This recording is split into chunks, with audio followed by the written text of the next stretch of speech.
The soft rustle of tiny clothes filled the quiet bedroom as YN sat cross-legged on the bed, gently folding freshly washed baby onesies, her 5-month pregnant belly slightly protruding under her oversized sweater.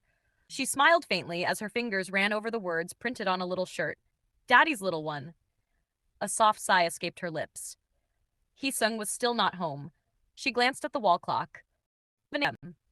It was too late. She picked up her phone and called him again for the fourth time tonight. The number you are trying to reach is currently unavailable. YN bit her lip. Her fingers trembled as she sent him a message. Heesung, are you okay? You're not answering. Please let me know when you'll be home.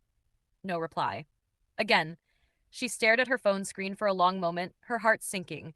Her appetite was already poor these days, but the baby needed food. Quietly, she walked down the marble stairs, where the maids had set out dinner on the long, cold dining table. Madam, do you want me to heat this again? One of the maids asked gently. YN shook her head. No, I'll eat it like this. Thank you. She sat alone under the bright chandelier, trying not to cry as she spooned bland rice into her mouth, barely tasting anything. She wasn't eating for herself anymore. Meanwhile, at an upscale apartment across town, Heesung laid back on a velvet couch, his shirt slightly unbuttoned, arms lazily wrapped around a woman who wasn't his wife.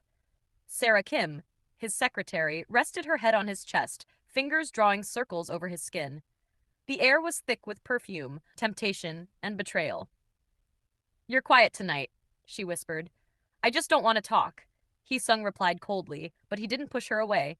Instead, he closed his eyes and let her stay wrapped around him. Back at home, YN changed into her maternity pajamas, tucked herself under the covers, and tried to sleep. The room felt colder without Heesung, and her heart felt heavier than usual.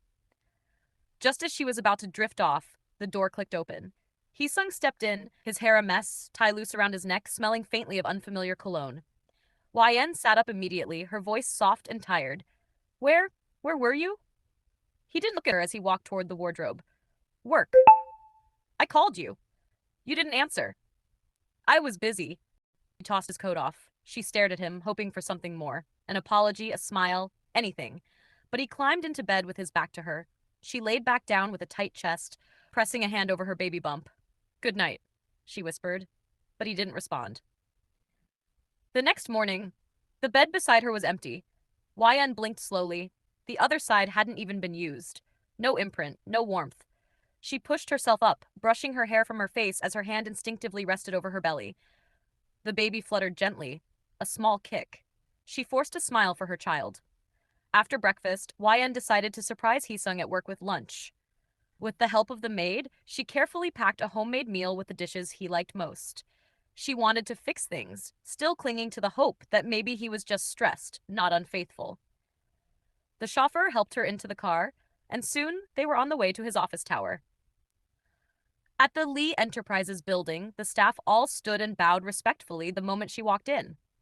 Her presence, though quiet, was regal. Mrs. Lee, the CEO's wife, was known to be kind and graceful. She smiled gently at the employees, holding the lunchbox in both hands. The guards stepped aside and led her up to the executive floor. Outside Heesing's office, she lifted her hand to knock but paused. From inside, she heard laughter. Then, a kiss. Her heart stopped. Without thinking, she pushed the door open. There he was. Her husband, kissing Sarah Kim. Sarah was on his lap, one hand behind his neck, lips locked with his neck. The lunchbox slipped from YN's hands and crashed to the floor. The sound echoed like a thunderclap in the silent room. Heesung's eyes widened as he pushed Sarah off instantly. Sarah stood frozen, her lips stained with red lipstick and guilt. Wien. Heesung started, but YN was already trembling, her hands over her belly as her voice cracked. You lied to me. Her legs threatened to give out. Heesung stood, walking toward her quickly. Wien, wait, let me explain. Don't? She whispered, her eyes glossed over with tears. Don't touch me. And then she turned around and walked out, her world crumbling beneath every step. To be continued.